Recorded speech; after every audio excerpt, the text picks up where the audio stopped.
காதல்.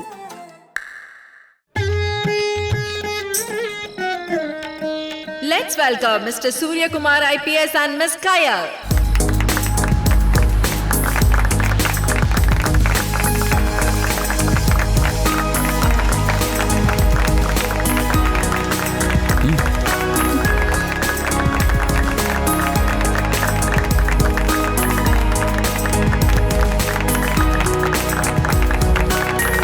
Welcome, sir.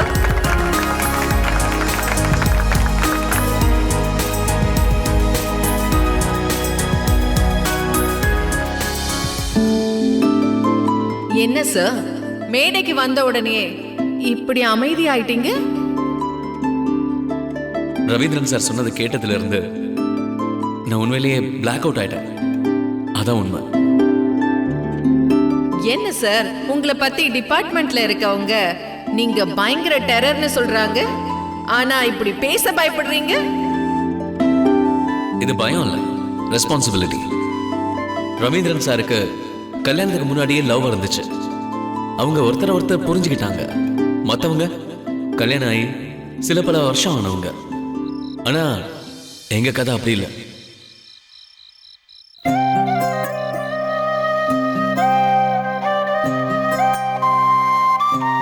நான் கையில பார்த்தே சில மாதங்கள் கூட இல்லை. ஆனா எங்க அப்பாவும் இவங்க அப்பாவும் ரொம்ப க்ளோஸ் ஃப்ரெண்ட்ஸ். அதுவும் கொஞ்ச காலத்துக்கு முன்னாடியே முடிஞ்சு போச்சு. ஏன்னா எங்க அப்பா காலமாயிட்டாரு. அதுக்கப்புறம் எங்க ரெண்டு குடும்பத்துக்கும் எந்த தொடர்பும் இல்லாம இருந்துச்சு. சின்ன வயசுல இருந்து நாங்களும் அதிகமா பார்த்துக்கிட்டதில்ல. ஆனா பெரியவங்க ஆசை எங்க ரெண்டு குடும்பமும் சம்பந்தம் பண்ணணும்னு. சோ சடனா எல்லாமே முடிஞ்சு போச்சு. இப்ப நாங்க ஜோடியா உங்க முன்னாடி வந்து நிக்கிறோம். கூடிய சீக்கிரம் கல்யாணம் பண்ணிக்கிட்டு வாழ போறோம். அத நினைக்கும் போதுதான் ஒரு சின்ன பயம் வருது. என்ன பயம் சார்? கடைசி வரைக்கும் நாங்களும் மிஸ்டர் அண்ட் மிஸ்ஸஸ் ரவீந்திரன் மாதிரி வாழ முடியுமாங்கிற ஒரு சின்ன ஷாக் வர ஆரம்பிக்குது. அதுதான் நான் முன்னாடியே ரெஸ்பான்சிபிலிட்டின்னு சொன்னேன். அதை சரியா பண்ண நிச்சயமா கடுமையா முயற்சி பண்ணுவேன். அதுக்கு உங்க எல்லாரோட ஆசீர்வாதமும் எனக்கு இருந்தா போதும். உண்மையை சொல்லணும்னா நாங்க ரெண்டு பேரும் சேர்ந்து வர முதல் ஃபங்க்ஷனே இதுதான். அதனால இது என்னோட முதல் கிஃப்டும் கூட.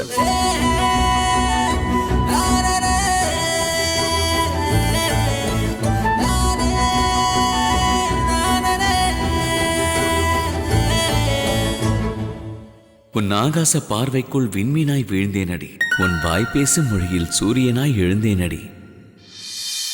என்ன புள்ள செஞ்ச என்ன சுத்திக்கிட்டு வரனா, புத்தி கெட்டு போயிடுச்சு வந்தாலதா. அக்கம் பக்கம் யாரும் இல்ல, குத்த வச்சா மனசதான் சொட்டு சொட்டா சொக்குறேனா அவளாலதான். காக்கி சட்டைய கல்லங்கடிச்சாளு நீ, காவல் எனக்கு நினப்புதான் நடி. நீ தொட்டு போக நூலந்து போன அத்தாடியா 90.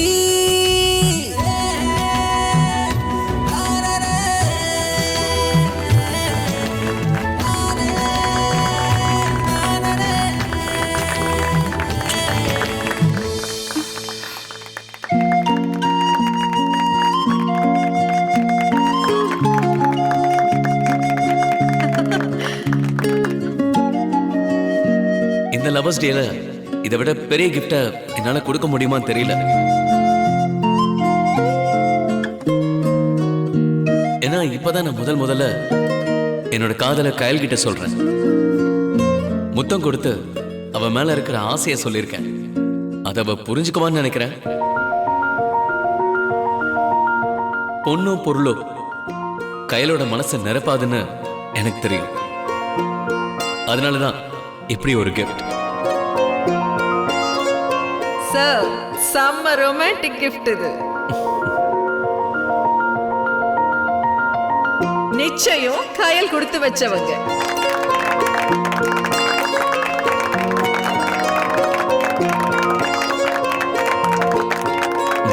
தேங்க்யூ.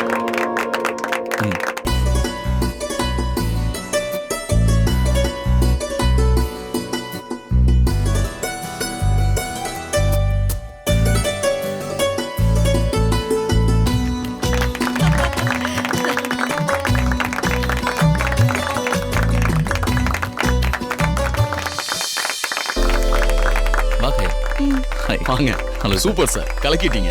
உட்காருங்க சார், உட்காருங்க.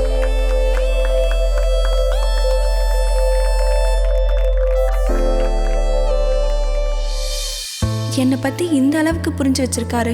ஆனா என்னால அவர்கிட்ட உண்மையா இருக்க விடாம இது நான் வாழ வேண்டிய வாழ்க்கை இல்லைங்கிற என்னோட குற்ற உணர்ச்சி என்னை பாடாப்படுத்தி எடுக்குது.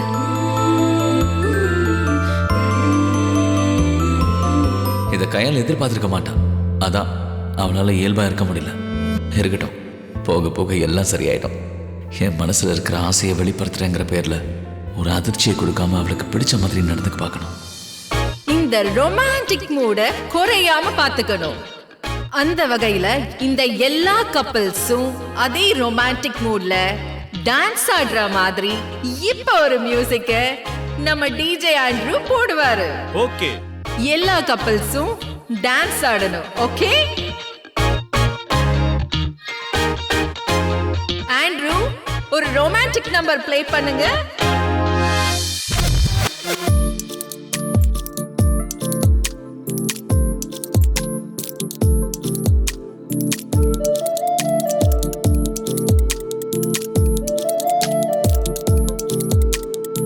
Come on everybody, let's dance.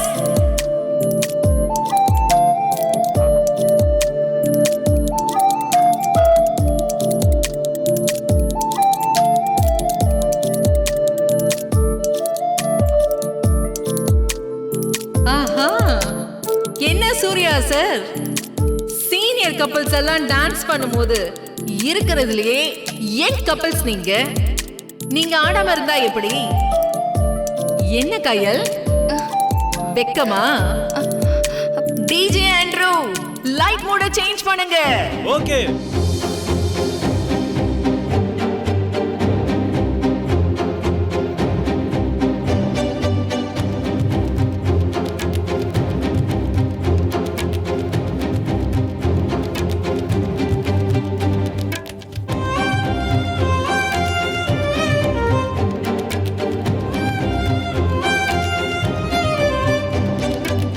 தன்னாரே நானே நானே நானே தன்னாரே நானே நானே நானே நானே நானே நானே நானே.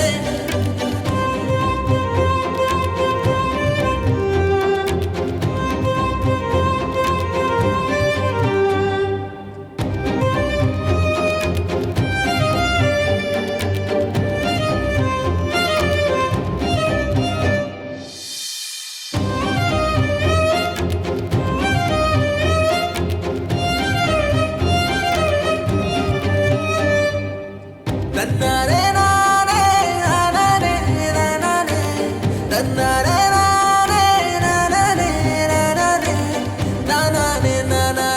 நானே நானே நானே நானே நானே.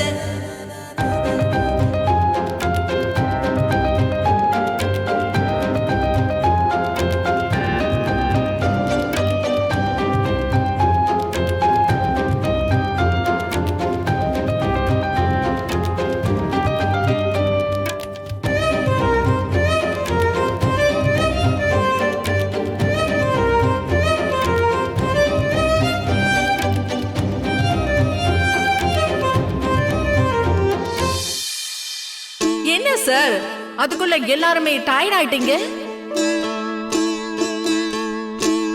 குட்.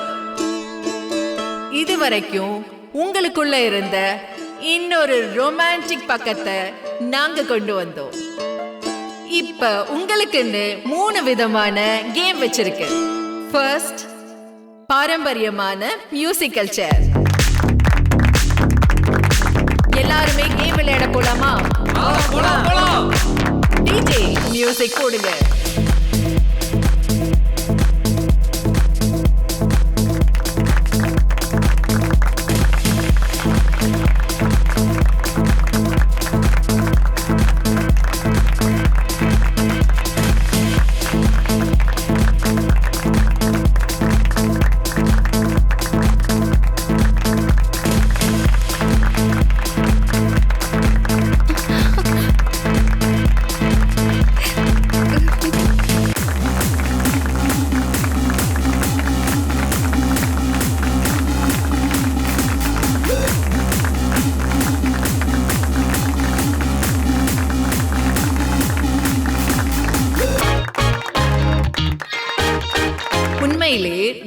இன்ட்ரெஸ்டிங்கா இருந்தது.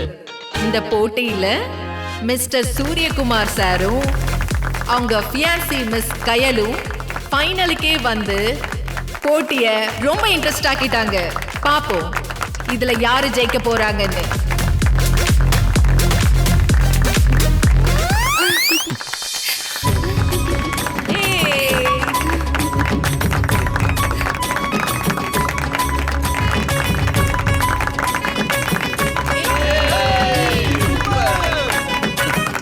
வாவ், என்ன ஒரு எனர்ஜெட்டிக் காம்படிஷன்.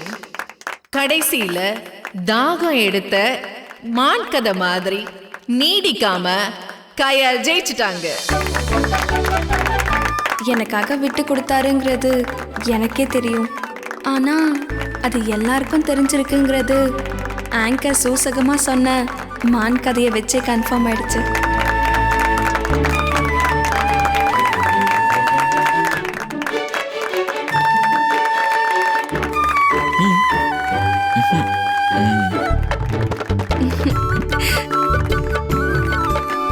குழந்தைத்தனத்தை வெளிக்கொண்டு வர மாதிரி ஒரு கேம்னு சொன்னதும் எல்லாரும் குழந்தைங்கள பீட் பண்ற மாதிரி அவங்களுக்கே டஃப் கொடுத்து விளையாடினதை பார்க்கும்போது ரொம்ப சந்தோஷமா இருந்தது.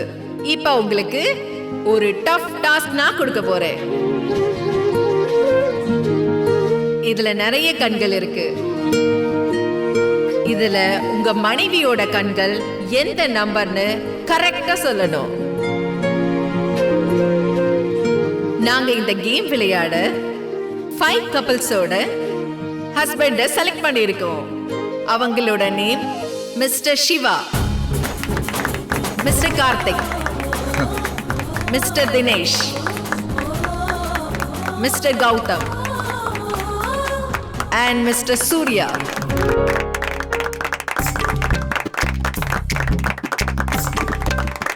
நீங்க எல்லாரும் மேடைக்கு வாங்க.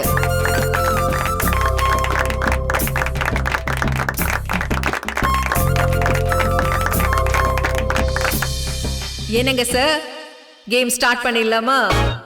அதுக்கு முன்னாடி நான் ஒரு இன்ஃபர்மேஷன் சொல்லணும். நீங்க உங்க மனைவியோட கண்களோட நம்பரை கரெக்டா கண்டுபிடிச்சிட்டீங்கன்னா நம்ம டிஜே ஒரு மியூசிக் போடுவாரு. தப்பா கண்டுபிடிச்சீங்கன்னா ஒரு ராங் பஸர் போடுவாங்க. ஓகேவா? ஸ்டார்ட் பண்ணலாமா? ஸ்டார்ட் பண்ணலாம். கேம் குள்ள போலாமா? ஓகே. ஓகே. ஃபர்ஸ்ட் நம்ம சிவா சார். நம்பர் 7. அடுத்து நம்ம Karthik sir. Number 5. Wrong. Next நம்ம தினேஷ் சார். Yeah. நீங்க சொல்லுங்க. நீங்களாச்சும் கரெக்டா சொல்லுங்க sir. Number 3. Again wrong answer. Mister Gautham sir, நீங்களாவது அட்லீஸ்ட் கரெக்டா சொல்லுங்க please. Okay. Number 4. Wrong. Finally நம்ம சூர்யா சார், நீங்களாவது அட்லீஸ்ட் கரெக்டா சொல்லுங்க சார் ப்ளீஸ்.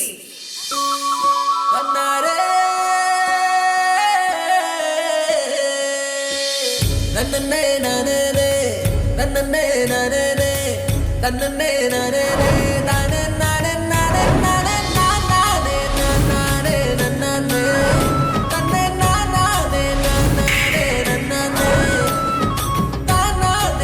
நானே நானே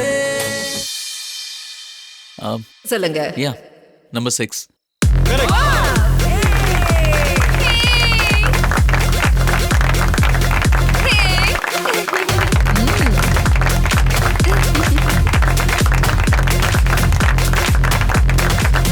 என்ன சார், உங்க ஃபியான்சி கிட்ட இருக்க சந்தோஷம் கூட உங்ககிட்ட இல்ல?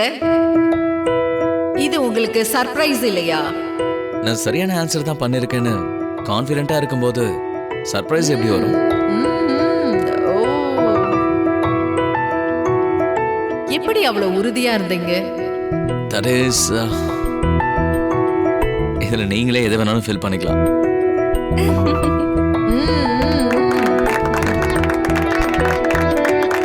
தேங்க்யூ. எல்லாரும் போங்க.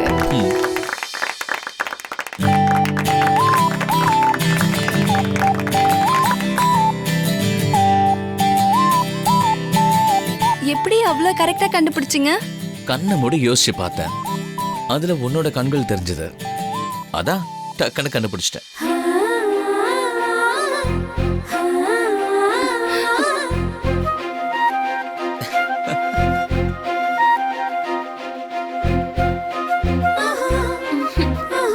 எனக்கு வரலையே, ஒரே இருட்டா தான் இருந்துச்சு. இப்போ நீ குழப்பத்துல இருக்க. இன்னொரு நாள் மனசுல எந்த குழப்பமும் இல்லாம, மனசை அலப்பாய விடாம ஒருநிலைப்படுத்தி பாரு, அப்போ கண்டிப்பா தெரியும்.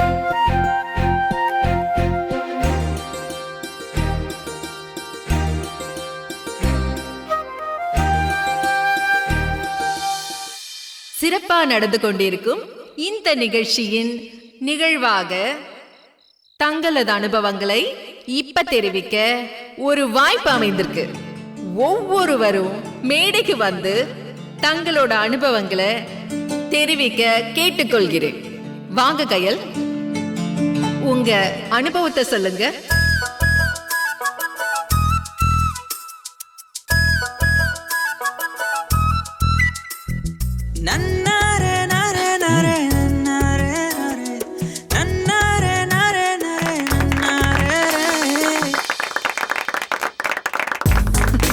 வாங்க.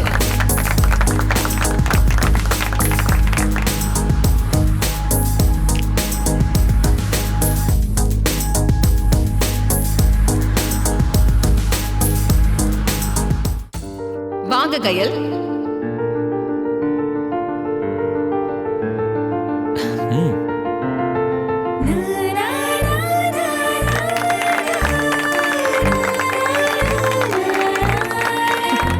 வாங்க.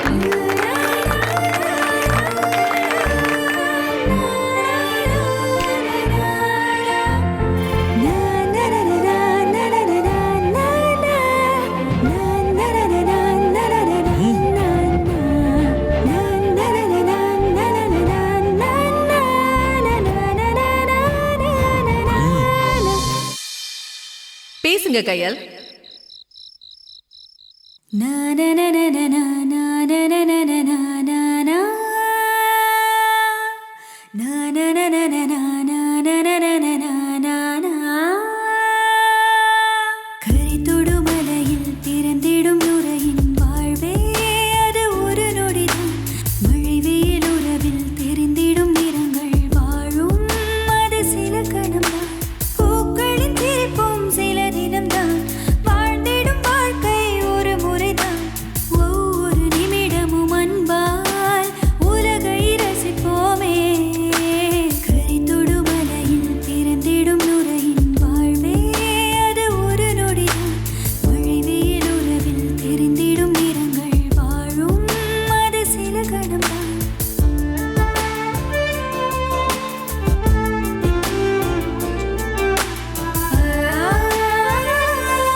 come to the stage, sir.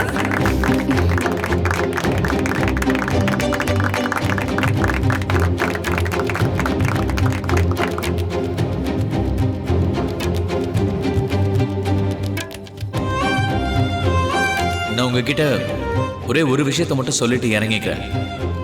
ஜெர்மனியை சேர்ந்த தத்துவ ஞானி ஃப்ரெட்ரிச் வில்லியம் நிச்சே காதலை பத்தி சொன்ன விஷயம்தான் எனக்கும் இந்த நிகழ்ச்சியில் கிடைச்ச அனுபவத்தோட ஒத்து போகுது.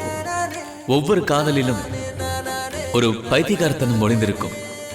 அப்போதுதான் அதை காதல் என்றே சொல்ல முடியும். ஆனால் பாருங்கள், அந்த பைத்தியக்காரத்தனம் ஒவ்வொன்றிலும் ஒரு அழகான காரணமும் ஒளிந்திருக்கும். அதுதான் அந்த காதலை மேலும் அழகாக்குகிறது. ஒரு முழுமையான மனிதனை தேடி பிடித்து காதலிப்பது உண்மையான காதலாக இருக்க முடியாது.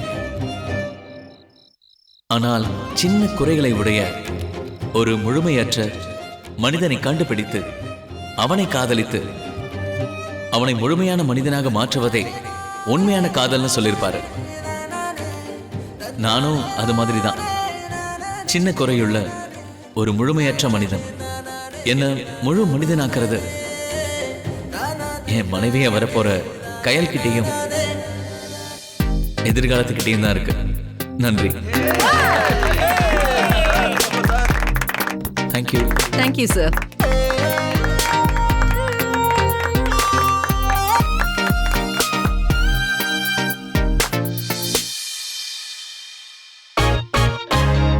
மேடம், அடுத்தது என்ன?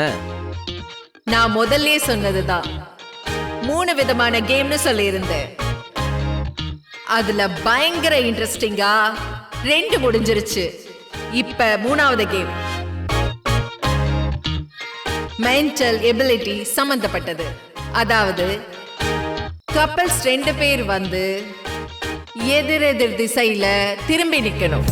அவங்க 2 பேரோட முதுகுல இங்க இருக்க ஹாட்டின் பலூனை எடுத்துக்கிட்டு அங்க இருக்க பாஸ்கெட்ல கீழே விழுகாம கொண்டு போய் போடணும்.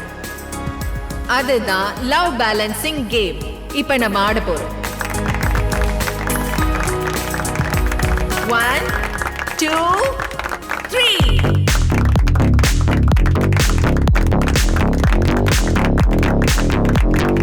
கயல், கொஞ்சம் பொறுமையா வா. என்ன பேலன்ஸ் பண்ணி வா.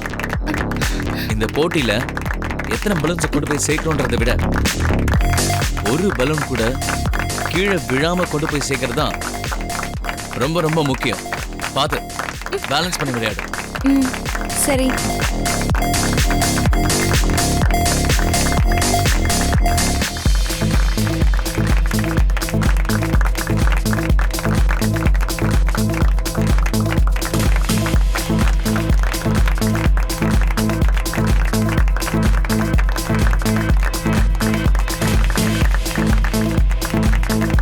இன்னும் ஒரு 30 செகண்ட்ஸ் தான் இருக்கு.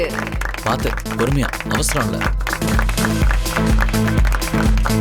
நீ பார்த்து அப்படிதான் மெதுவா. இன்னும் ஒரு 10 செகண்ட்ஸ் தான் இருக்கு. யார் வின் பண்ண போறாங்க?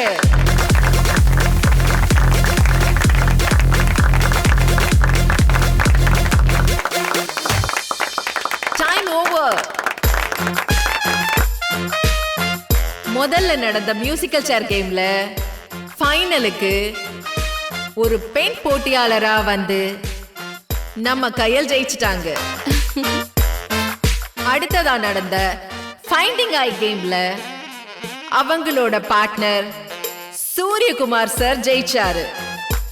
ஆனா இந்த கேம்ல கொஞ்சம் ரிசல்ட் மாறி போச்சு. இந்த லவ் பேலன்சிங் கேம்ல தனித்தனியா ஜெயிக்காம ஜோடியா ஜெயிச்சிருக்காங்க. மிஸ்டர் சூரியகுமார் அண்ட் மிஸ் கயல்.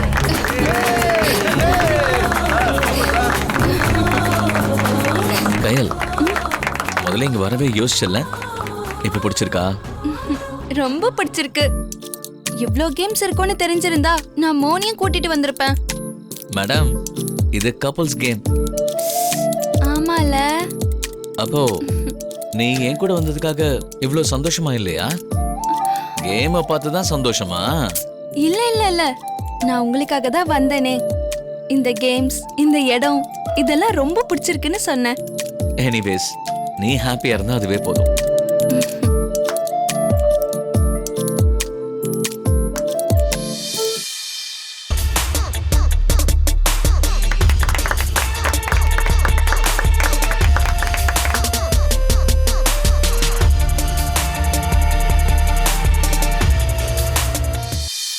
புரியுதா ஆண்ட்ரூ? உங்க சந்தோஷத்தை நீங்க வெளிப்படுத்திட்டீங்க. ஒரு வழியா இந்த நிகழ்ச்சியின் அனைத்து போட்டிகளிலும் அனைவரது மனதையும் வென்றது சூர்யா கயல் ஜோடி.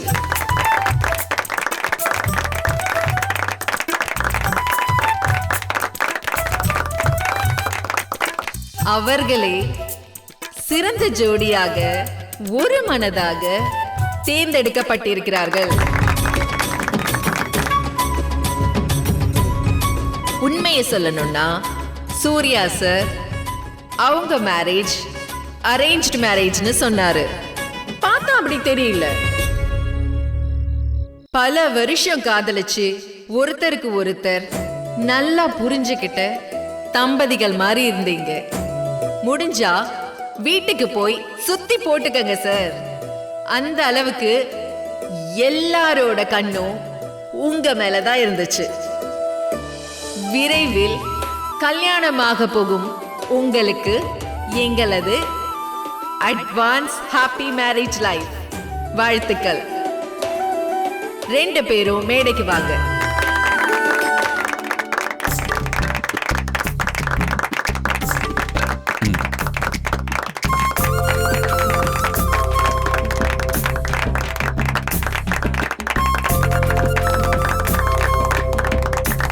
இப்பவே இந்த இடத்துலயே நீங்க 2 பேரும் ரிங்க மாத்திக்கணும்னு எல்லார் சார்பாவும் கேட்டுக்கொள்கிறேன் சார்.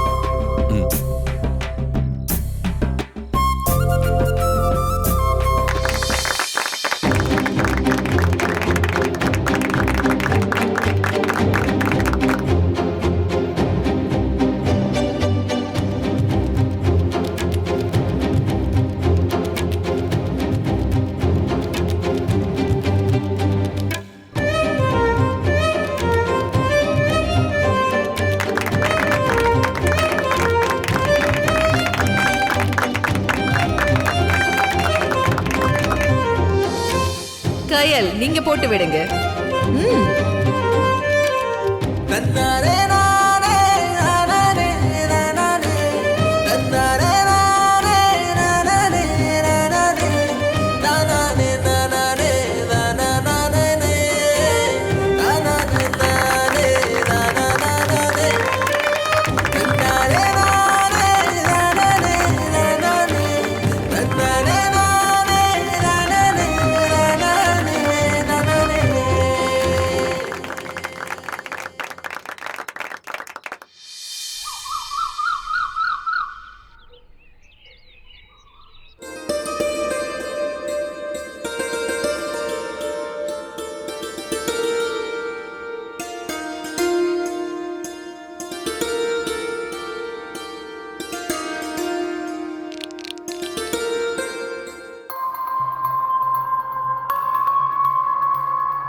என் பொண்ணுதான் இந்த வீட்டுக்கு மருமகன்னு வாக்கு கொடுத்துட்டு இப்ப அந்த ஓடுகாலியோட தங்கச்சிய என் தம்பிக்கு கட்டி வைக்க போறீங்க. அப்ப என் பொண்ணோட நிலைமைதான் என்ன? உங்க பேச்ச நம்பி என் பொண்ணு மனசுல வேற ஆசைய வளர்த்துட்டேன். எதுக்கு இப்படி மாத்தி மாத்தி பேசுறீங்க? இந்த ஜமீன்ல இருக்கிறவங்க கொடுத்த வாக்க மீற மாட்டாங்கன்னு ஜமீன் பொண்ணான உனக்கு தெரியாதா? அவ கூட தான் கல்யாணம்னு அங்க வெளியில கொண்டாட்டத்தோட இருக்காங்க. அவன் சொன்ன மாதிரி சொன்ன நேரத்துல சொன்ன தேதியில சொன்ன இடத்துல அவன் கல்யாணம் நடக்கும். ஆனா பொண்ணு என் பேத்தி தேன்மொழி.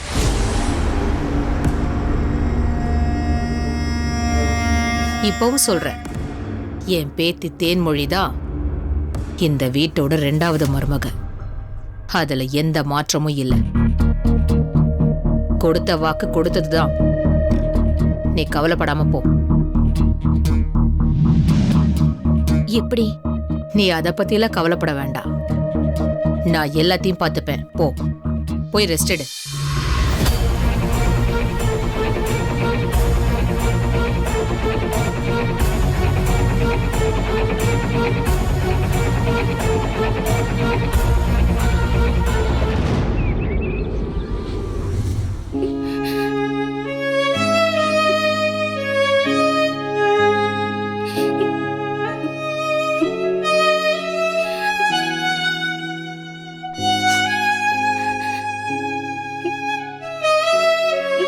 இனிமே நம்ம ஸ்ரீ கல்யாணி அப்பள கம்பெனி இல்ல, இந்த அப்பள கம்பெனியை நீ தான் பாத்துக்கணும்.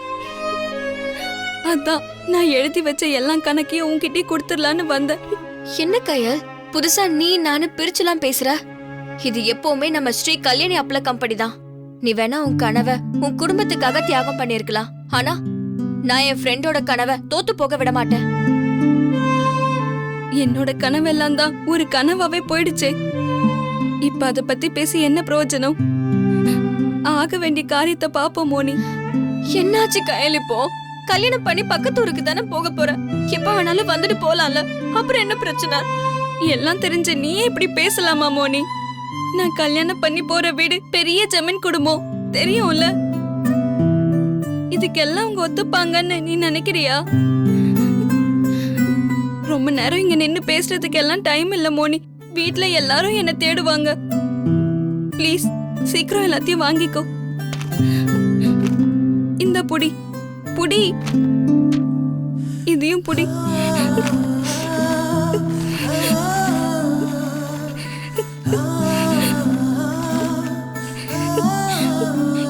நம்ம கிட்ட வேலை செஞ்ச எல்லார்கிட்டயும் சொல்லிடு, நாளையில இருந்து நான் வர மாட்டேன்னு.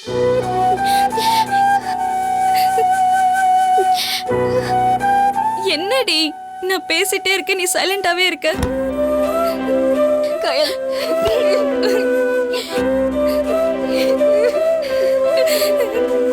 கயல், என்னதான் இருந்தாலும் நீ என் கூட இருக்கிற மாதிரி வருமா? சாரி கயல். நீ ஏண்டி சாரி கேக்குற? நான் விளையாட்டுக்கு தான் சூர்யா மாமாவையும் உன்னையும் சேர்த்து வச்சு பேசினேன். ஆனா அது இப்ப நிஜமாயிடுச்சு.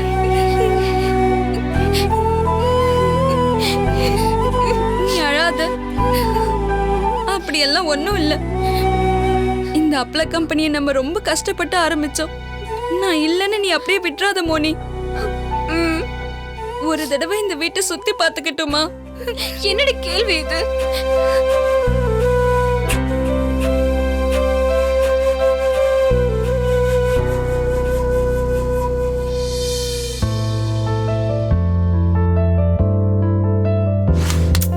சீக்கிரம் இருடி வைக்கிறேன்.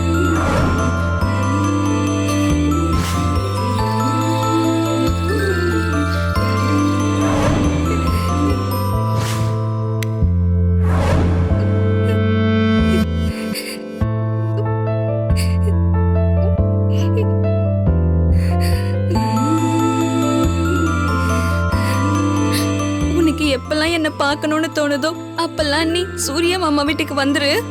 இல்லன்னா ஒரு ஃபோன் பண்ணு, நானே வந்துடுறேன். நான் உன் கூட இல்லையேன்னு ஃபீல் பண்ணாத. நான் எப்பவும் உன் கூட தான் இருப்பேன். சரி, நான் கிளம்புறேன். டைம் ஆச்சு. பாத்துக்கோ மோனி. இரு, நானே வந்து உன்னை வண்டியில விடுறேன். வேணாம், நான் நடந்தே போய்க்கிறேன்.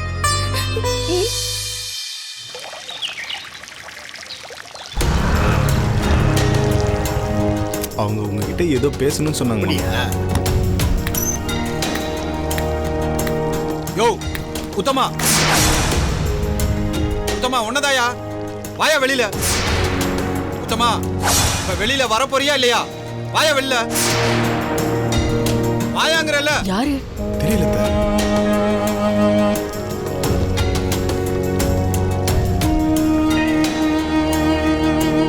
உனக்கு என்ன நெஞ்செழுத்தம் இருந்தா என் வீட்டு வாசல்ல நின்னு ஏன் பேர் சொல்லி கூப்பிடுவ? மரியாதை ஓடி போயிரு. அவ்வளோ ரோசம் இருக்கிறவன் பேசின பணத்தை குடியா, நான் போறேன். மூச்சுக்கு 300 தடவை என் குடும்பம் ஜமீன் குடும்பம், நான் சொல்ல தவற மாட்டேன்னு சொன்ன பெரிய நாணயஸ்த மாதிரி பேசுன. சொன்ன வார்த்தையை காப்பாத்த தெரியல, ஒழுங்கா பேசின பணத்தை குடியா. அதான் உனக்கு கொடுக்க வேண்டிய பணத்தை வீட்டுக்குள்ள கூப்பிட்டு வச்சு உன் மூஞ்சில விட்டுருச்சுனே. அப்புறம் என்ன? அது நீ என்கிட்ட கை நீட்டி கடை வாங்கின பணம், அதைத்தான் நீ திருப்பி கொடுத்த. இது ஓடி போன உன் பொண்ணை தேடி அலைஞ்சதுக்கு. மரியாதையா நான் செலவு பண்ண பணத்தை கொடுத்துரு. நீதான் அவளை கண்டுபிடிச்சு தரவே இல்லையே, அப்புறம் எதுக்கு நான் உனக்கு காசு தரணும்? பேசுவடி, நீ பேசுவ. அன்னைக்கு நீ வந்து என் காலை பிடிக்காத குறையா என் பொண்ணை தேடி கண்டுபிடிச்சு கொடுன்னு கெஞ்சினப்ப அட்வான்ஸா 1 பைசா கூட கேட்காம அவளை கண்டுபிடிக்க என் ஆளுகளை அனுப்பி நாயா பேயா அலைஞ்சு திரிஞ்சு கண்டுபிடிக்க அலைஞ்சம் பாரு. அதுக்கு நீ இதுவும் பேசுவ, இன்னமும் பேசுவ. மரியாதையா நான் செலவு பண்ண பணத்தை கொடுத்துரு, அதுதான் உனக்கு நல்லது. உன்னை மாதிரி சல்லி பைலட்ட பேசுறதுக்கு எனக்கு நேரம் இல்ல. எனக்கு கல்யாண வேலை தலைக்கு மேல இருக்கு. மரியாதை ஓடி போயிரு, அவ்வளவுதான் சொல்லுவேன். என்னை ஏமாத்திட்டு நீ எப்படி கல்யாணம் பண்றேன்றத நானும் பாக்குறேன். ஒருத்தி ஓடி போய் நின்ன கல்யாணம் இன்னொருத்தியால எப்படி நடக்குதுன்னு நானும் பாக்குறேன்.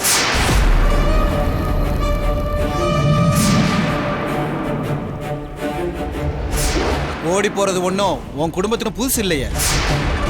நீ வேணா குறிச்சு வச்சுக்க, உன் பொண்ணு காயத்ரி ஓடி போன மாதிரியே உன்னோட இன்னொரு பொண்ணும் ஓடித்தான் போக போறா. நீ வேணா பாரு.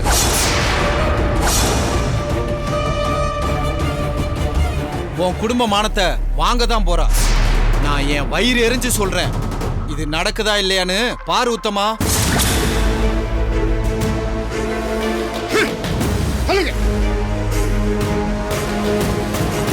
என்னங்க அப்பா, மாமா மாப்ள என்னங்க மாமா என்னங்க அப்பா, என்னங்க அப்பா, வேண்டாங்க அப்பா, பிரச்சனை வேணாங்க, விட்டுருங்க. வேணாம் மாமா, தயவு செஞ்சு வேணாம் சொல்றேன்ல, கேளுங்க மாமா. அப்பா வேணாப்பா. அப்பா வேண்டாங்க அப்பா, பிரச்சனை வேணாங்க, விட்டுருங்க. வேணாம் மாமா, தயவு செஞ்சு வேணாம் சொல்றேன்ல, கேளுங்க மாமா. நான் ஒரு அழுத்த மண்டை தெரிச்சிடும். என் கோவம் உச்சிக்கு ஏறதுக்குள்ள மரியாதை ஓடி போயிரு. அப்பா எங்க சுடியா இருப்பா. ஐயோ எங்க பிரச்சனை விடுங்க. வேணாம் மாமா. உத்தமா, இந்த பூச்சாண்டி வேலையெல்லாம் வேற யாருக்கிட்டையாவது வச்சுக்க. இந்த துப்பாக்கியை வச்சு ஒரு முயலை கூட சுட முடியாது. நீ என்ன சுட்டுருவியா? எங்க சுடியா பார்க்கலாம். சுடியா சுடுங்கறல. எங்க பிரச்சனை வேணாங்க, விட்டுருங்க. அப்பா மாமா வேணாம் மாமா, தயவு செய்து வேணாம் சொல்றது கேளுங்க மாமா. ஐயோ நமக்கு மாமா, எதுக்கு வேணாம் பிரச்சனை? மாமா, அவசரப்படுத்துங்க மாமா. விட்டுருங்க. சொன்னா கேளுங்க. அப்பா மாமா மாமா.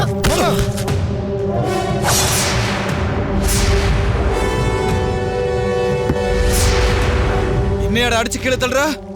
உன்னை என்ன பண்ற பாரு. உன் சாவி என் கையில தான்டா.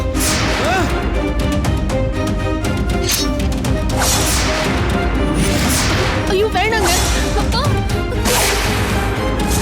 ஐயோ கத்தி.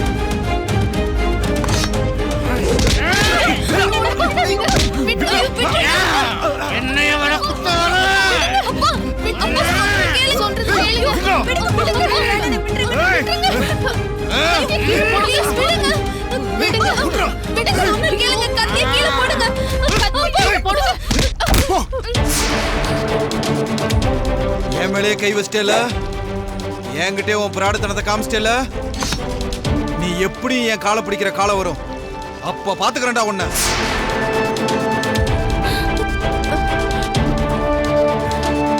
இந்த கல்யாணத்தை நீ எப்படி நிம்மதியா நடத்துறேன்னு நானும் பாக்குறேன்டா.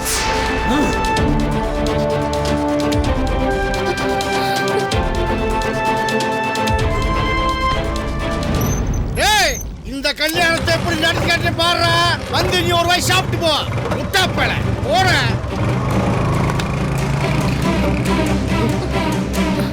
என் பொண்ணு கல்யாணத்தை எப்படி நடத்தி காட்டுறேன் பாடுற.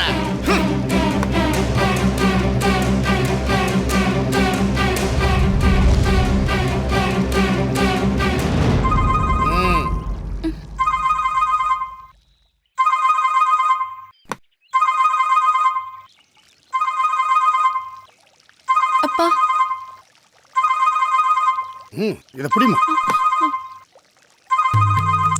ஹலோ, சொல்லுங்க மாப்பிள்ள. மாமா கொஞ்சம் வீட்டுக்கு வர முடியுங்களா? ஏதாவது முக்கியமான விஷயங்களா? ஆமா மாமா, கல்யாண விஷயம் பத்தி பேச அம்மா உங்களை வீட்டுக்கு வர சொன்னாங்க. அப்படிங்களா? ஆமா மாமா, சீக்கிரம் வந்துருங்க. சரிங்க, வந்துடுறேன் மாப்பிள்ள. சரிங்க மாமா, நான் வச்சிடுறேன். சரி, எல்லாம் உள்ள போயிருங்க. நான் சம்பந்தியம்மா விட்டு போயிட்டு வரேன்.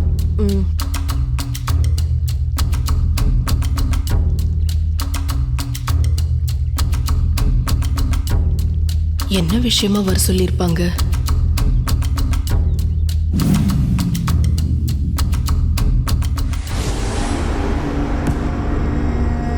என்ன பத்மா, 3 பேருமா வந்திருக்கீங்க? என்ன விஷயம்? தேனை ஊருக்கு அனுப்பலான்னு இருக்கேன். இப்ப எதுக்கு இந்த முடிவு எடுத்திருக்க? அதான் நீ அப்ப கேட்டப்போ தேன்மொழி தான் இந்த வீட்டு மருமகன்னு உறுதியா சொன்னேனே பத்மா. அப்புறம் என்னாச்சு? எனக்கு அந்த நம்பிக்கை சுத்தமா வரல. நீங்க சொல்லும் போதும் அதை பத்தி பேசும்போதும் நல்லாதான் இருக்கு. ஆனா நடைமுறையில பாக்கும்போது அது நடக்கும்ன்ற நம்பிக்கை சுத்தமா வர மாட்டேங்குதே. ஏன் வார்த்தையில நம்பிக்கை இல்லையா உனக்கு? அதுலயே சந்தேகம் வர அளவுக்கு இங்க நடக்கிற விஷயங்கள் இருக்கே. எதை வச்சு நம்ப சொல்றீங்க? நானும் என் பொண்ணும் அமைதியா எங்க வேலையை பார்த்துட்டு இருந்தோம். ஆனா உங்களுக்கும் உங்க ஜமீனுக்கும் ஒரு அவமானம் வருதுன்னு உடனே என்ன கூப்பிட்டு அந்த அவமானத்துல இருந்து தப்பிக்க உன் பொண்ணு என் 2வது பையனுக்கு கட்டி வைக்கிறியான்னு கேட்டீங்க. என்ன பத்மா இது? உங்க குடும்பம் உங்க ஜமீன் பிரிச்சு பேசிட்டு இருக்க? நீ இந்த ஜமீன் வீட்டு மூத்த பொண்ணு, அத மறந்துடாத. அத பத்தில நான் அப்புறம் பேசுறேன். முதல்ல என் மனசுல இருக்கிறத கொட்டி முடிச்சிடுறேன்.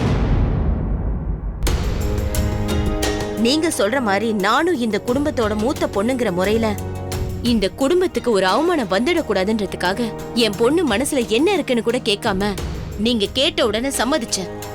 ஆனா இந்த விஷயத்துல ஒரு அம்மாவா நான் தோத்து போயிட்டேன்னு தான் நினைக்கிறேன். ஏன் பத்மா இப்படி எல்லாம் பேசிட்டு இருக்க? நான் பேச வேண்டியதை பேசி முடிச்சிடுறேன். அப்புறம் எதுவா இருந்தாலும் நீங்க சொல்லுங்க. படிச்சுட்டு இருந்த என் பொண்ணோட மனசுல கல்யாண ஆசையை தூண்டி விட்டு அத உடனே அழிச்சு என் பொண்ணோட மனசுக்கு எடுத்த பாவி ஆயிட்டேன். இதுக்கெல்லாம் யாரு காரணம்? நீங்க தான்.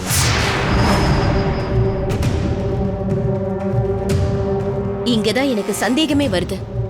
நீங்க தான் இப்ப சொன்னீங்களே நீயும் இந்த ஜமீனோட மூத்த பொண்ணுன்னு. அப்படி ஒரு நினைப்பு உங்களுக்கு இருந்திருந்தா என்ன இந்த மாதிரி ஒரு உதவாக்கரைக்கு கட்டி வச்சிருப்பீங்களா? உங்க சொத்து பத்துக்கு நான் பங்குக்கு வந்துடக்கூடாதுன்றதுக்காக அவசர அவசரமா எனக்கு கல்யாணம் பண்ணி வச்சு என்ன பாழுங்கிடத்துல தள்ளி விட்டுட்டீங்க. நானும் என்னோட தலையெழுத்து இவ்வளவுதானு பொறுத்துக்கிட்டு நான் இந்த மனுஷனோட வாழ்ந்துட்டு இருக்கேன். இதுவே உங்க வயித்துல பிறந்த பொண்ணா இருந்திருந்தா இப்படிதான் கல்யாணம் பண்ணி வச்சிருப்பீங்களா? மாற்றாந்தாய் பிள்ளைன்னு தானே எனக்கு இப்படி ஒரு அவசர கோலத்துல ஒரு அலங்குலத்தை கொடுத்தீங்க. சரி, என் வாழ்க்கை தான் இப்படி ஆச்சுன்னா என் பொண்ணுக்காவது ஒரு அந்தஸ்து கிடைக்கும்னு நானும் ஒரு கட்டம் வரைக்கும் நம்பிட்டு தான் இருந்தேன். ஆனா நீங்க என்ன உங்க பொண்ணா நினைக்காத மாதிரி என் பொண்ணையும் நீங்க சொந்த பேத்தியா நினைக்கல. அதனால தானே வேற ஒரு இடத்துக்கு போய் உங்க வயித்து பிள்ளைக்கு பொண்ணு எடுக்க முடிவு பண்ணீங்க. நானும் சரி, நமக்கு தான் அந்த கொடுப்பனை இல்ல. ஏதோ என் பொண்ணுக்கு நல்ல வாழ்க்கையை கொடுக்கலனாலும் நல்ல படிப்பையாவது ஆண்டவன் கொடுத்திருக்கான். அத வச்சு பொழைச்சுப்பான்னு மனசை தேத்திக்கிட்டேன். ஆனா அந்த படிப்புலயும் மண்ணள்ளி போடுற மாதிரி என் பொண்ணு மனசுல பாதி படிப்புல கல்யாண ஆசையை தூண்டி விட்டு அது ஒரு நாள் கூட இருக்க விடாம உடனே கெடுத்து குட்டிச்செவரு பண்ணி இப்ப அவ தடுமாறி நிக்கிறத பாக்கும்போது ஒரு அம்மாவா என் மனசு துடிச்சு போய் கிடக்கு. நான் தான் உறுதியா சொல்லிட்டேனே, என் வீட்டுக்கு தேன்மொழி தான் மருமகளா உறுதியா வருவான்னு. அப்புறம் என்ன பத்மா? நீங்க சொன்னீங்க. ஆனா உங்க புள்ள அவனுக்கு பிடிச்சது இவதான்னு ஒருத்தைய கூட்டிட்டு வந்து எல்லாரும் முன்னாடியும் சொன்னதோடு மட்டும் நிக்காம அவ வாயாலே சம்மதம்னு சொல்ல வச்சு எல்லாரும் காலையும் விழுந்து ஜோடி ஆசீர்வாதம் வேற வாங்குறாங்க. இவதான் என் பொண்டாட்டின்னு உறுதிப்படுத்துறான். விட்டு அப்பவே தாலி கட்டிருப்பான் போல. அதை நிறுத்த அங்க இருந்து யாருமே முடியாதுன்னு சொல்ல முடியாம எல்லாரும் அமைதியா தானே இருந்தீங்க. அத பாக்குறப்போ என் மனசு எவ்வளவு கொதிச்சதுன்னு தெரியுமா? பத்தாததுக்கு உங்களோட அவளை தனியா பேசுறதுக்கு கூப்பிட்டு நீங்களும் சம்மதம்னு சொல்லி அனுப்புனீங்க பாருங்க. அப்பவே எனக்கு முதல் பொறி விழுந்துருச்சு. இருந்தாலும் இத பத்தி உங்ககிட்ட பேசலான்னு வந்தப்போ பூஜை பண்ணிட்டு நீங்க வந்து சொன்ன வார்த்தையை கேட்டு கொஞ்சம் தடுமாறிட்டேன். ஆனா அதுக்கப்புறம் ராத்திரியெல்லாம் தூங்காம யோசிச்சு பார்த்தப்பதான் தெரிஞ்சது நானும் என் குடும்பமும் உங்க சதி வலையில மாட்டிக்கிட்டோன்னு.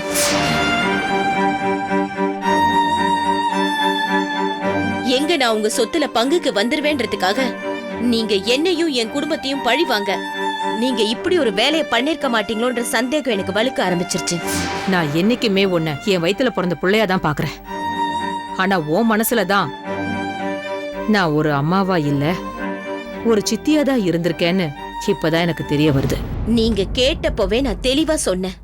இப்படி ஒரு சூழல்ல என் பொண்ணை கொடுத்தா இந்த பத்மா சந்தர்ப்பத்தை பயன்படுத்திக்கிட்டான்ற பேச்சு வரும்னு. அது மட்டும் இல்லாம இதுல சூர்யாவோட சம்மதமும் இருக்கணும்னு நான் ரொம்ப தெளிவா சொன்னேன். இப்ப சூர்யாவோட மனசுல என்ன இருக்குன்னு தெளிவா தெரிஞ்சு போச்சு. அதை எதிர்த்து பேசாம அமைதியா இருந்த உங்க மனசுலயும் என்ன இருக்குன்னு நல்லாவே தெரிஞ்சு போச்சு. அதே மாதிரி எங்களோட மரியாதை இந்த வீட்ல எவ்வளவு இருக்குன்னு ரொம்ப நல்லாவே தெரிஞ்சு போச்சு. இத பார், நீ குழப்பத்துல பேசிட்டு இருக்க. நான் ஒரு நாளும் உனக்கோ இல்ல என் பேத்திக்கோ எந்த கெடுதலும் நினைக்கவே மாட்டேன். வேண்டாம், இனிமே உங்க பேச்ச கேட்டு நான் கெட்டது மட்டும் இல்லாம என் பொண்ணோட வாழ்க்கையை நான் கெடுக்க விரும்பல. இப்படிப்பட்ட ஒரு கையால் ஆகாதவனுக்கு பொண்டாட்டியா ஆன எனக்கு இதுதான் என் தலையெழுத்துன்னு நினைச்சுக்கிட்டு நாங்க எங்கேயாவது கண்ணும் காணாத இடத்துக்கு போய் கூலி வேலை செஞ்சு பொழைச்சுக்கிறோம். எங்களை விட்டுருங்க. அவசரப்பட்டு முடிவெடுக்காத பத்மா. நீ ஜமீன் குடும்பத்து பொண்ணு. அப்படி போனா அது எல்லாருக்கும் அசிங்கம். ஜமீன் கௌரவத்தையே தூக்கி போட்டுட்டு போறேன்னு உங்க பையன் சொன்ன உடனே அவன் சொன்னது சரின்னு தலையாட்டினீங்க. இப்ப நான் என் வழிய பார்த்துட்டு போறேன்னு சொன்னப்போ உங்க கௌரவம் கெட்டு போக கூடாதுன்னு நினைக்கிறீங்களே தவிர என் பொண்ணு மனசு உடைஞ்சு போய் அவ படிப்பையும் விட்டுறக்கூடாதுன்னு நினைக்கிற ஒரு அம்மாவோட அலறல்ல இருக்கிற அர்த்தம் உங்களுக்கு புரியலன்னு நல்லாவே தெரியுது. நாளைக்கு காலையில பொழுது விடியறப்போ நாம இந்த வீட்டை விட்டு வெளியே போறோம். அதுக்கு தயாரா இருந்துக்கோங்க. இனி இந்த ஜமீனுக்கும் நமக்கும் எந்த சம்பந்தமும் இல்ல. அத மனசுல வச்சுக்கிட்டு அடுத்த வாழ்க்கையை எப்படி வாழணும்னு முடிவு பண்ணுங்க. வாங்க போலாம்.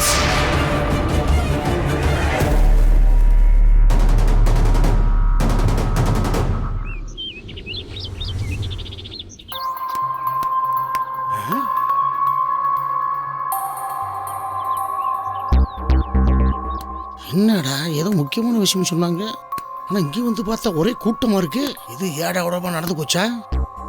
அண்டவா என்னை காப்பாத்துற சாமி.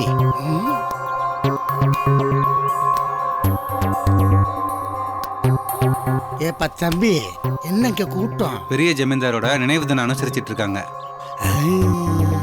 நல்லதா போச்சு, என்னை காப்பாத்திட்டா சாமி.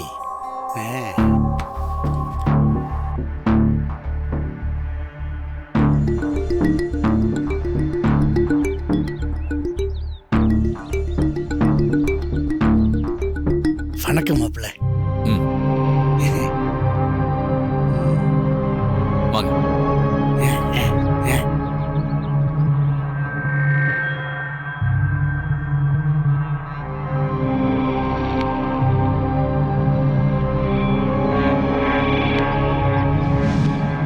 வாழும்போது ஒற்றுமையா வாழ்ந்தோம். ஆனா பிரியும்போது மட்டும் என்னை தனியா விட்டுட்டு நீ மட்டும் போயிட்டே நண்பா. ஏன் இந்த ஓர வஞ்சனை? என்ன விடு, இந்த பிள்ளைக பாத்தியா நீ இல்லாம எப்படி தவிச்சு போயிருக்கு. இவங்களுக்காகவாவது நீ இருந்திருக்கலாமே நண்பா. நீ இல்லாத இந்த உலகத்துல எனக்கு வாழவே பிடிக்கல நண்பா. நீ ஆசைப்பட்டத எப்படியாவது நிறைவேற்றணுக்காக இந்த உசுர கையில புடிச்சு வச்சிட்டு இருக்கேன். இல்லன்னா நான் என்னைக்கு உன்னை தேடி வந்திருப்பேன் நண்பா.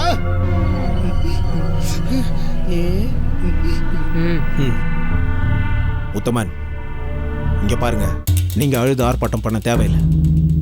எங்க அப்பா உன்னை எங்களை சும்மா விட்டுட்டு போல. ஆஸ்தி அந்தஸ்துன்னு செய்ய வேண்டியது எல்லாத்தையும் செஞ்சுட்டு தான் போயிருக்காரு. அவரோட ஆசீர்வாதத்தால் நாங்கள் எல்லாருமே நல்லா தான் இருக்கோம்.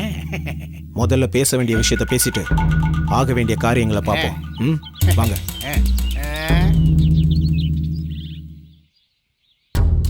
மொத்த குடும்பமும் குடியிருக்கு, வீட்டுக்குள்ள கூப்பிட்டு வச்சு கும்மு வாயிலோ. நம்ம காப்பாத்துறா. சூர்யா மாப்பிள்ள சப்போர்ட்டுக்கு வரைக்கும் நம்ம எதையும் சமாளிக்கலாம்.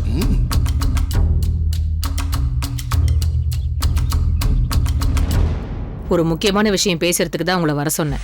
சொல்லுங்க, என்ன விஷயம்? சூர்யா கையல் கல்யாணத்தை ஒரு 10 நாள் தள்ளி பண்ணலான்னு முடிவு பண்ணியிருக்கோம்.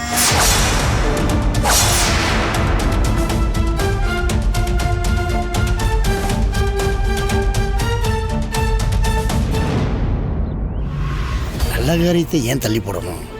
அதை முடிவு பண்ண மாதிரியே பண்ணிடலாம்ல. ஐயரே, முதல்ல நாள் குறிச்சப்ப இவ அவசரப்பட்டு கிருஷ்ணபட்சத்துல நாளை குறிச்சுட்டா. அதுவும் இல்லாம பிள்ளையாண்டானோட தோப்பநாட்டிய முன்னாடி வச்சுட்டு அதை கவனிக்காம சுப முகூர்த்தத்துக்கு நாள் குறிச்சது ரொம்ப பெரிய தோஷம். அதனாலதான் இவளால குறிச்ச நாள்ல அந்த நல்ல காரியத்தை நடத்த முடியாம தடைப்பட்டு இருக்கு. கருட புராணத்துல தெளிவா சொல்லி இருக்கு, திதி அன்னைக்கு இறந்தவா அவ குடும்பத்தை பார்க்க பூலோகத்துக்கு வருவாளாம். வர்றவா அடுத்த 10 நாள் இவா பண்ற நல்லது கெட்டதுகளை பார்த்து இவாளை ஆசீர்வாதம் பண்ணிட்டு போவான்னு புராணம் சொல்றது. அப்படி அவ மனசை குளிர வச்சு அவளை நல்லபடியா அனுப்பி வச்சு அவ ஆசீர்வாதத்தோட எந்த நல்ல காரியம் பண்ணாலும் அவ ரொம்ப க்ஷேமமா இருப்பா. அதனாலதான் இறந்து போன ஜமீனுக்கு செய்ய வேண்டிய பரிகாரங்களை முறையா இந்த 10 நாளும் பண்ணி அவர் மனசை குளிர வச்சு அவ ஆசீர்வாதத்தோட இந்த கல்யாணத்தை நடத்தலாம்னு இவா முடிவு பண்ணிருக்கா. வேற ஒண்ணுமில்ல. என்னடா இது இப்படி ஆகி போச்சு? இப்போ என்ன, கல்யாணமே இல்லைன்னு சொல்லலைல்ல? கல்யாணத்தை ஒரு 10 நாள் தள்ளி போடலான்னு சொல்லி அம்மா முடிவு பண்ணியிருக்காங்க. அவசரப்பட்டு முடிவு பண்ணதுனால தான் அந்த சோதனையே. எங்களை விட உங்களுக்கு நல்லாவே தெரியும். என்ன உத்தமன், உங்களுக்கு சம்மதம் தானே? உங்க ஃப்ரெண்டோட ஆசீர்வாதத்தோட நடந்தா நல்லது தானே? பெரியவங்களுக்கு தெரியாதது எதுவுமே இல்லை. எனக்கு சம்மதம் தான்.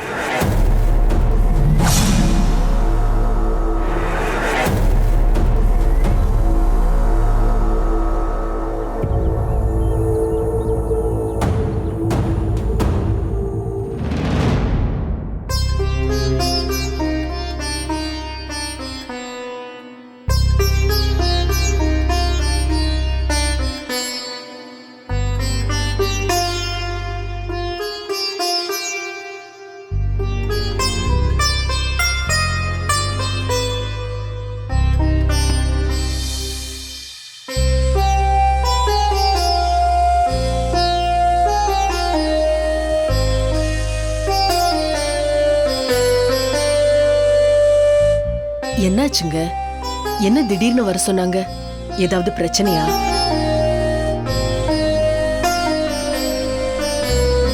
என்னங்க, நீங்க வந்ததுல இருந்து இப்படியே உட்கார்ந்துட்டு இருந்தா என்னங்க அர்த்தம்? என்னங்க ஆச்சு? என்னதான் சொன்னாங்க சொல்லுங்க. ஆமா, என்னாச்சு? அப்பா, நீங்க இப்படி இருக்கிறத பார்த்தா பயமா இருக்குப்பா. மாப்பிள்ளை வீட்டுல எதுவும் சொன்னாங்களாப்பா? ஏதாவது தப்பா பேசிட்டாங்களா? என்னதான் சொன்னாங்க? சொல்றேம்மா. சூர்யா கையல் கல்யாணத்தை ஒரு 10 நாள் தள்ளி பண்ணலான்னு முடிவு பண்ணியிருக்கோம்.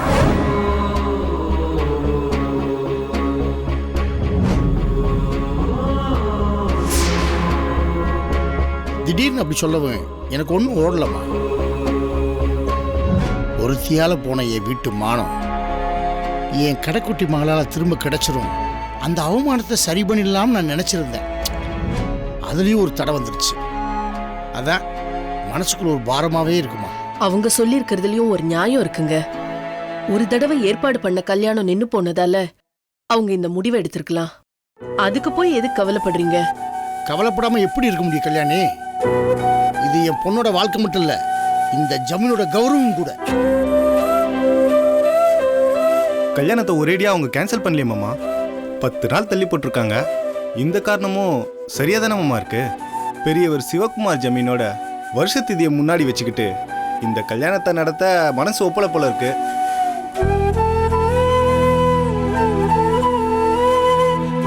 முதல்ல அவங்க கல்யாணம் ஏற்பாடு பண்ணும்போது இது அவங்களுக்கு தெரிஞ்சிருக்காதா? அப்போ ஏதோ அவசரத்துல யோசிக்க கூட இல்லாம 7 நாள்ல இந்த கல்யாணத்தை முடிவு பண்ணிட்டாங்க. கடைசியில ஏதோ ஒரு காரணத்தால சரி காயத்ரி ஓடி போனதால நின்னு போச்சு. அது அவங்களுக்கு சென்டிமெண்டா பாதிச்சிருக்கும். அதனால சொல்லிருக்கலாமா? சரி விடுங்க. இப்ப என்ன, இன்னைக்கு நடக்க இருந்த கல்யாணம் 10 நாள் கழிச்சு நடக்க போகுது, அவ்வளவுதானே.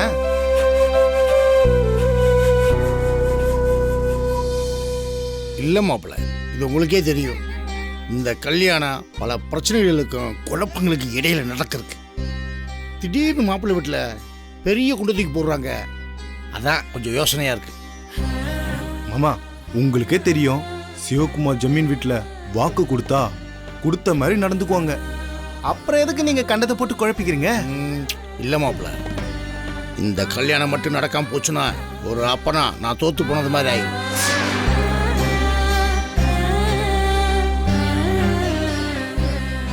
சும்மா இந்த என் சாமி மனசுல தேவையில்லாத எண்ணத்தை உண்டாக்கி நான் சொன்னேங்கிற ஒரு வார்த்தைக்காக தனக்கு எது விருப்பங்கிறத கூட சொல்லாம உடனே சரிகிட்டு ஒத்துக்கிட்டு அதனால பல அவமானங்களை சந்திச்சு எதையுமே வெளிக்காட்டிக்கிறாம அமைதியா ஒரு சில மாதிரி நின்னுக்கிட்டு இருக்கு.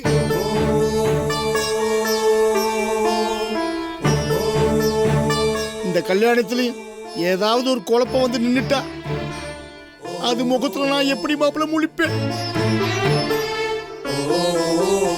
என்னங்க, என் மனசுக்குள்ள ஒண்ணு தோணுது, நான் அதை சொல்லட்டுமா? என்ன கல்யாணி, உனக்கு என்ன தோணுது? அதையும் சொல்லிடு. இல்லங்க, இதெல்லாம் ஒருவேளை கயலோட நல்லதுக்கு தான் நடக்குதோன்னு தோணுது. என்ன சொல்ற கல்யாணி? நீ எதை மனசுல வச்சுக்கிட்டு இப்படி பேசுறேன்னு புரியல. ஏற்கனவே நான் செம்ம கடுப்புல இருக்கேன். எதையாவது சொல்லி வெறுப்பாக்கி அடி வாங்கிறாத. என்னங்க, கோவப்படாம கொஞ்சம் நான் சொல்றத கேளுங்க. உங்களுக்கே தெரியும், காயத்ரி இப்படி பண்ணிட்டு போனதுக்கு சின்ன புள்ளை எப்படிங்க பலிக்கடை ஆக்க முடியும்? அவ பாவங்க, அவளுக்கு இன்னும் குழந்தை மனசும் அந்த குறும்பு இன்னும் மாறல. அதுக்குள்ள இந்த பச்சை புள்ளைக்கு இவ்ளோ பெரிய சுமைய கொடுக்கணுமான்னு மனசு குத்திட்டே இருக்குங்க.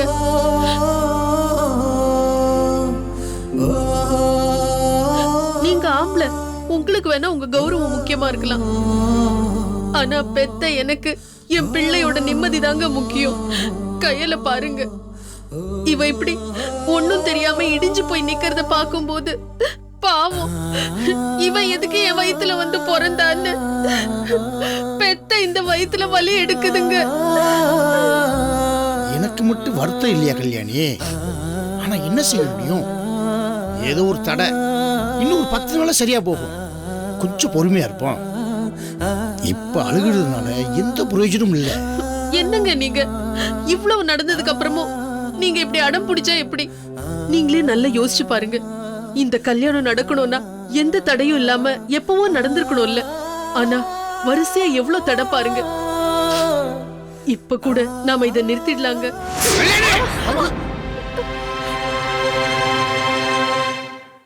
இப்ப கூட நாம இதை நிறுத்திடலாங்க.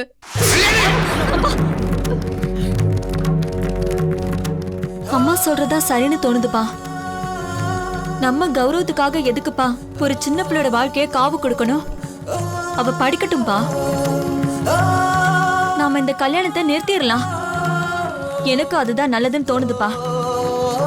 நாளைக்கு இவ அந்த வீட்டுக்கு போனாலும் அந்த ஜமீன்ல உள்ளவங்க காயத்ரி ஓடி போனதை சொல்லி காட்டி இவளை கட்டாயம் காயப்படுத்துவாங்க.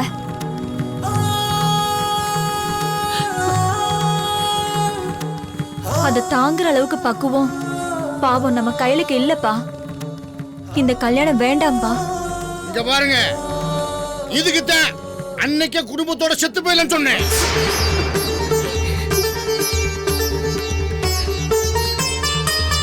என் பிள்ளைக்கு பெரிய இடத்துல எப்படியாவது வாழ்க்கை அமைச்சு கொடுக்கணும் நான் போராடிக்கிருக்கேன்.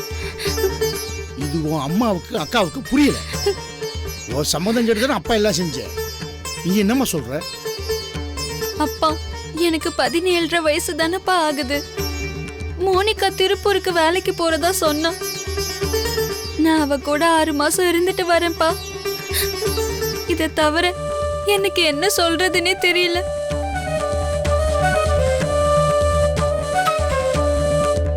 ஆனா ஏதோ ஒரு பயம் மட்டும் என் மனசுக்குள்ள இருக்கு.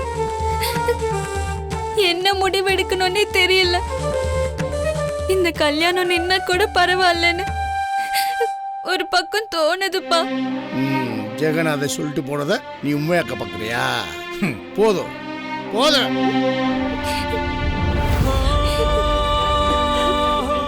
நீங்க யாரும் இதுக்கு மேல ஒரு வார்த்தை பேச வேணாம். நான் என்னமோ என்னுடைய சுயநலத்துக்காக இப்படி ஒரு முடிவு எடுத்துக்கணும் நீங்க எல்லாரும் நினைக்கிறீங்கல்ல? அப்படித்தானே? சரி. அப்பா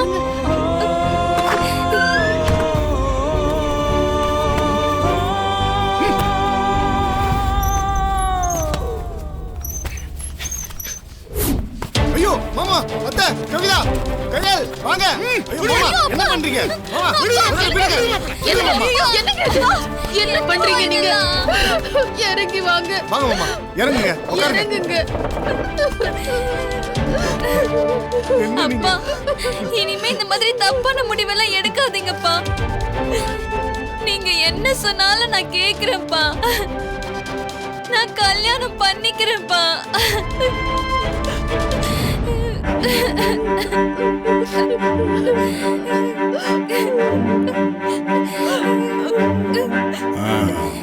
உங்களை சம்மதிக்க வைக்க எனக்கு தெரியாதா? இந்த சம்பந்தம் முடிஞ்சா நான் இழந்த கௌரவமும் இழந்த சொத்தும் என் கைக்கு வந்து சேரும். அதை அடையாம நான் ஓயவே மாட்டேன். திரும்ப வந்து ஊருக்குள்ள இந்த உத்தம ஜமீன் கௌரவமா வேற நட ஓட்டு நடப்பேன். நான் நடக்கிற வரைக்கும் ஓயவே மாட்டேன். அதுக்காக நான் எதையும் இழக்க தயாரா இருக்கேன்.